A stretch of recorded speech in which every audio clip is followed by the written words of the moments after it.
పాణ్యం నియోజకవర్గం కల్లూరు మండలం బొల్లవరం గ్రామానికి చెందిన యువకులు గౌరవ చరిత వెంకటరెడ్డి దంపతుల సమక్షంలో తెలుగుదేశం పార్టీలో చేరారు. వీరిని దంపతులు పార్టీ కండువలు కప్పినంగా ఆహ్వానించి తమ మొదటి ఓటు తెలుగుదేశం పార్టీకి వేస్తామనడం చాలా సంతోషమని, యువత కోసం చంద్రబాబు గారు గతంలో ఉపాధి అవకాశాలు కల్పించిన నాయకులని తెలిపారు.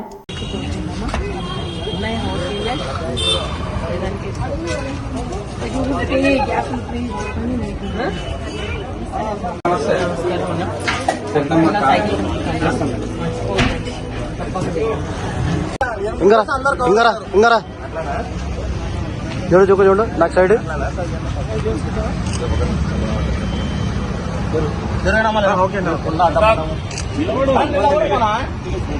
రాండి.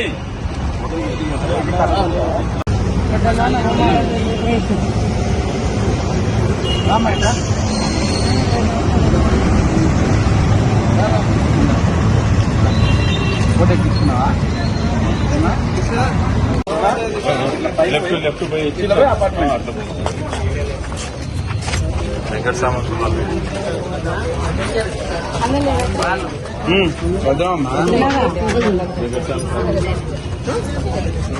లేడు మానా